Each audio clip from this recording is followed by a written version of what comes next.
各位球迷，大家好啊！離開世界盃開幕剩返7日咋，真係好開心啊！近排咧，即係成日都同啲朋友啊喺度講波啊。咁其實咧，近排我留意到英國好多球迷同埋啲旁述咧喺度玩緊 Telegraph 一個 app。咁其實就係可以俾大家咧預測世界盃邊個會係冠軍喎。咁啊，我自己都subscribe 咗呢一個 site 咧，去玩咗一陣啦，哇！真係幾好玩喎。咁我而家就live 咁樣同你哋玩下呢個 app 啦。咁其實就係俾大家估下呢48隊裡面咧分組賽邊個係首名出線、次名出線，同埋呢一屆世界盃有一樣幾搞笑嘅嘢咧，就係第3名咧要喺呢咁多組裡面咧揀最叻嗰8個第3名。咁我而家就仲未 find out 點樣為之最叻嗰8組啦。咁啊，但係根據而家 so far 我認知嘅嘢咧，咁我就開始玩呢一個 group stage 同埋predict 嚟緊大家上下線個走勢俾大家睇。嗱，咁我個 philosophy 好簡單嘅，其實就係根據我睇咗咁多年波嘅經驗啦，同埋而家 FIFA 個 ranking 去做一個排名嘅。咁好啦，首先我哋睇下 Group A 先嚇。Group A 咁啊，我自己就睇好主辦國墨西哥首名出線嘅。咁第2名咧，我都會買南韓嘅，因為有孫興文啦。咁亞洲嚟講，我覺得雖然韓國近排嘅實力咧冇日本咁耀眼啊，但係我都會俾佢係第2名出線嘅，因為佢而家 FIFA 排名都係25。咁 Czech Republic 啦，我就俾佢第3啦。南非我就會擺最後。呢個就係 A 組，A 組首名出線係墨西哥。咁睇下 B 組先嚇。B 組咧，初頭我都諗住擺主辦國第1名嘅，不過睇翻個 FIFA 排名咧，瑞士係排緊19，而第2名咧加拿大係排第30嘅，咁呢個就比較合理啦。呢個排名卡塔爾咧就擺第3名啦，因為而家係排55。咁波克咧我就即係都係擺最尾啦，真係唔好意思。咁係啦，呢個就係 B 組啦。咁 C 組啦，C 組咧就唔使問啦，巴西。咁其實我 check 翻咧其實巴西同摩洛哥嗰個排名咧叮當碼頭喎，巴西係排第6，摩洛哥係排第7。咁但係我都略會擺巴西俾多少少優勢嘅。話晒而家係安察洛提做教練啊嘛，咁除非佢想走線嘅啫，如果唔係咧，我都會覺得巴西第1名比較正路啲嘅。咁第3名咧，我都會買翻正路少少嘅 Scotland 啦、蘇格蘭，但係其實佢哋嘅 FIFA 排名都幾低嘅，83。咁啊，最後就海地啦。好啦 ，D 組啦，D 組咧冇得傾㗎啦，我一定會支持即係自己主隊啦，美國隊啦。睇到佢近排對嗰個Senegal 嗰個比賽咧狀態都唔錯，咁我都會排佢第1名。佢而家 FIFA 排名係排第16啦。咁第2名我會擺土耳其嘅 FIFA 排名22，第3我會擺澳洲啦 FIFA 排名24，最後就巴拉圭啦 FIFA 排名40。好啦，咁 E 組啦，E 組咧我就會擺德國啦。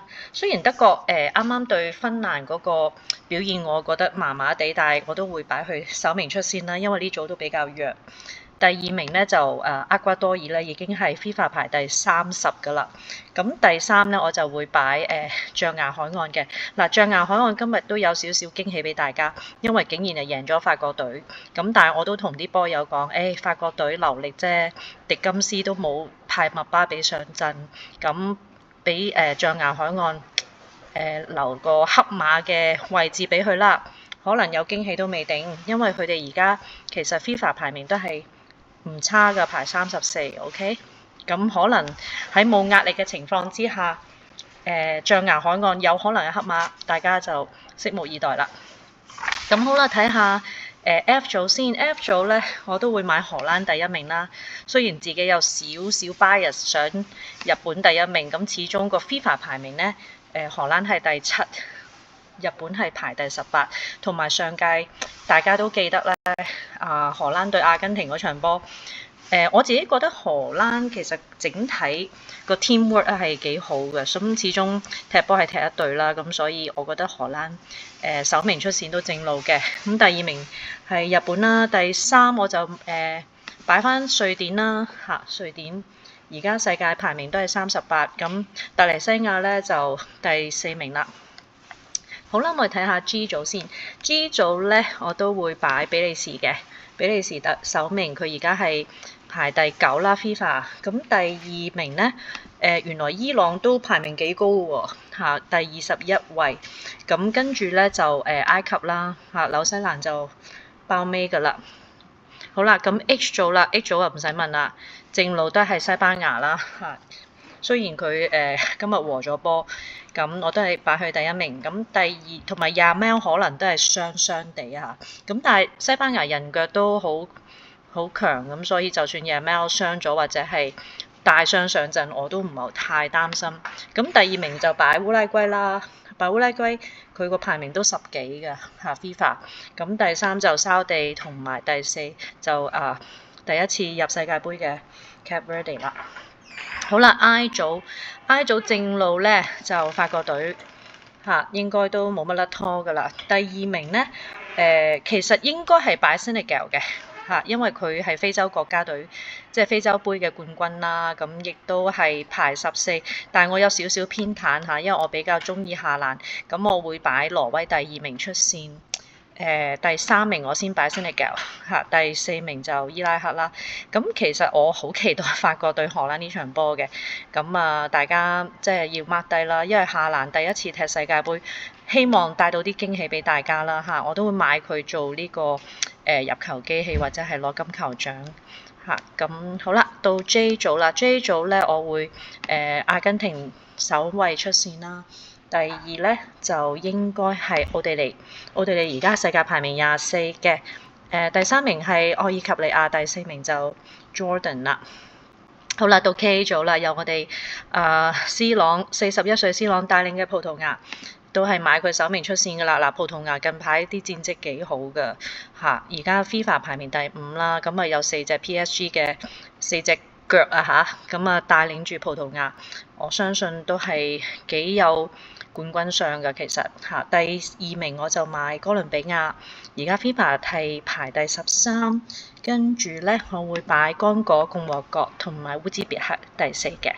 好啦，最後一組啦，好多人中意嘅英格蘭，咁我睇英超都好多啦，其實一路都想英格蘭可以捧杯嘅，雖然大家都知道。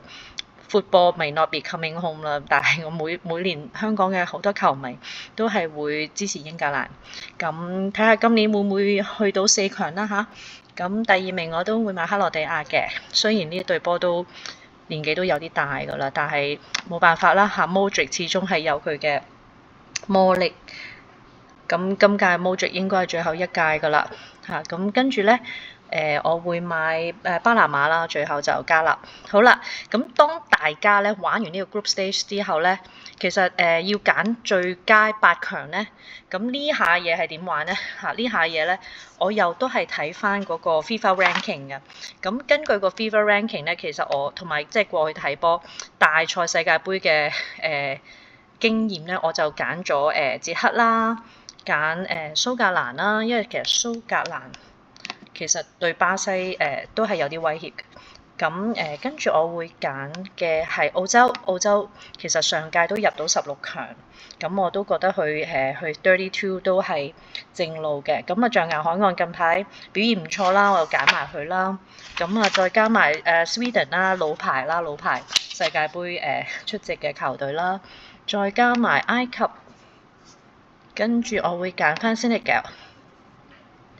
愛爾及利亞係啦，咁呢8隊咧就齊腳啦。嗱，咁你揀晒之後咧，哇，出咗 Round 32啦，呢度好玩啦。咁睇下 PK 邊隊會贏啦嚇。南韓對加拿大，我一定都係支持亞洲隊嘅，冇得傾㗎啦呢樣嘢。咁德國對澳洲，正路應該係德國啦啩。咁荷蘭對摩洛哥，正路都應該係荷蘭嘅。巴西對日本，雖然我哋都睇足球小將大嚇，但係咧除非有嗰0.02嗰個 CM 嘅奇蹟再次發生啦。如果唔係，我都覺得係巴西會出線嘅。好啦，法國對瑞典，正路就應該係法國啦。厄瓜多爾對挪威，我都係有少少想挪威可以入，繼續進下一 round 嘅。墨西哥對 Scotland，我都係支持主辦國啦。英格蘭對 Senegal 就唔使問啦，一定係英格蘭。美國對愛爾及利亞，我都係會支持主辦國啦。比利時對捷克，咁啊比利時排名始終高啲嘅。好啦，克羅地亞對哥倫比亞咧，呢一度咧，我自己就想克羅地亞啦。但係老實講喺人腳嚟講咧，年紀方面咧，我覺得哥倫比亞呢場都有啲機會。好，咁跟住嚟到西班牙就應該就實食冇黐牙噶啦。咁啊瑞士應該會贏埃及嘅。咁啊阿根廷對巴拉圭，兩隊南美嘅勁旅嚇，其實每一次踢波都好多火花㗎。咁我都係買阿根廷啦。嗱，葡萄牙真係呢條線走得好靚啊，對住象牙海岸，如無意外都應該贏到嘅。好啦，土耳其對伊朗，我覺得應該都係土耳其啦。好啦，咁啊齊腳之後咧，打完 round 32，我哋去到16強咯喎。咁16強又進行一個 PK 先嚇。嗱，16強咧，德國已經對法國，正路就法國啦。韓國對荷蘭，都係荷蘭㗎啦。挪威對巴西，咁啊今次應該係巴西啦啩。好啦，跟住墨西哥對英格蘭，克羅地亞對西班牙啦，對波後生咁多，係咪先？打到16強，克羅地亞對波應該都殘殘地㗎啦。嗱，美國對比利時咧，我有少少想美國贏，咁啊揀美國啦。阿根廷對土耳其，應該係阿根廷啦。瑞士對葡萄牙，咁啊正路都係葡萄牙嘅。好啦，好快去到8強啦。嗱，8強出晒嚟啦，大家睇下先嚇。PK。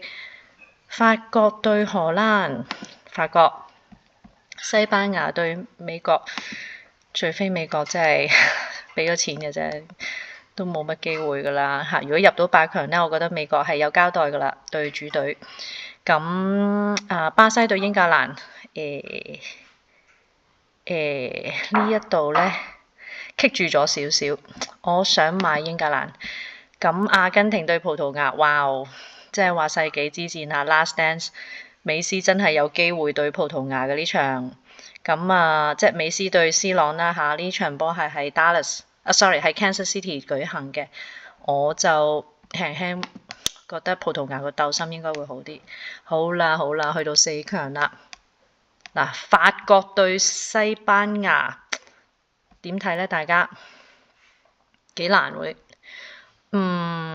根據近排嘅狀態同埋個更衣室發生好多衝突啊嘛，法國，我可能會輕輕提高西班牙一線，始終係啦，法國隊個衝突好急劇，同埋基斯文即係又讓咗嗰個captain 嗰個隊個位置。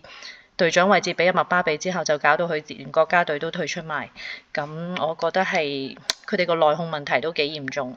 咁所以我會揀西班牙。咁呢邊咧，英格蘭對葡萄牙，哇，好睇啊呢場！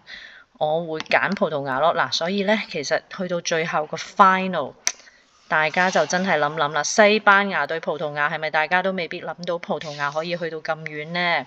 但係其實佢條線真係靚嘅走得。